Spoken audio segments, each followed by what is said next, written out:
അതെന്താണെന്നറിയോ?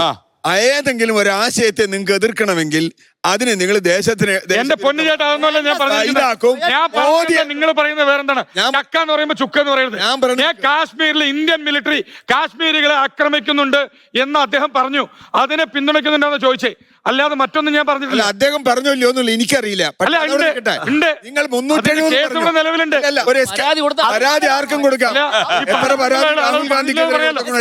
ഞാൻ അങ്ങനെ Indian army പറഞ്ഞിട്ടില്ല അയാൾക്ക് പറയാലോ.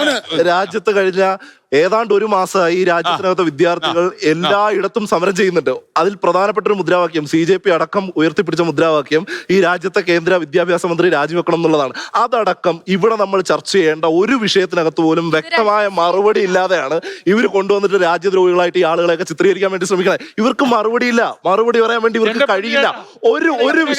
ഒരു വിഷയത്തിനകത്ത് വ്യക്തമായ മറുപടി പറയാൻ വേണ്ടി ഒറ്റ കാര്യം ഇവരെ സിനിമയുടെ പോക്രി. അപ്പൊ നിങ്ങൾ ഈ രാജ്യദ്രോഹികളായി ചിത്രീകരിക്കുകയാണെങ്കിൽ തിരിച്ച് എനിക്കൊരു സിനിമയെ പറയാനുള്ളത്. അതായത് പൃഥ്വിരാജിന്റെ ഒരു സിനിമയുടെ എന്താണ് ജനഗണമന. അതിൽ പൃഥ്വിരാജ് പറയുന്നുണ്ട് ഈ രാജ്യം ബാക്കി നിങ്ങൾ ഇന്ത്യൻ ആർമി കാശ്മീരികളെ ആക്രമിക്കുന്നു എന്നുള്ള ഇന്ത്യൻ ആർമിക്കെതിരെ സ്റ്റേറ്റ്മെന്റ് നടത്തി അവൻ രാജ്യദ്രോഹി. ആർമിക്കെതിരെ സ്റ്റേറ്റ്മെന്റ് നടത്തി വിഘടനവാദത്തെ സപ്പോർട്ട് ചെയ്താൽ അവൻ രാജ്യദ്രോഹി തന്നെയാണ്. ഇവിടുത്തെ വിഘടനവാദത്തെ സപ്പോർട്ട് ചെയ്യാൻ ഒരു കാര്യം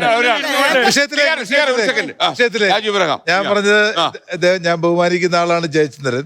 അദ്ദേഹം പറഞ്ഞ ഹാപ്പിനെസ് ഇൻഡെക്സിന്റെ കാര്യം പറഞ്ഞു. എന്തുകൊണ്ട് രാജ്യത്തെ ചെറുപ്പക്കാർ, രാജ്യത്തിലെ ജനങ്ങൾ ഈ നിലയിലേക്ക് ചിന്തിക്കുന്നു? കാരണം നമ്മൾ ഇൻഡെക്സുകൾ എടുത്താൽ ഏതാണ്ട് എല്ലാ ഇൻഡെക്സുകളിലും നമ്മൾ വളരെ പുറകില്ല.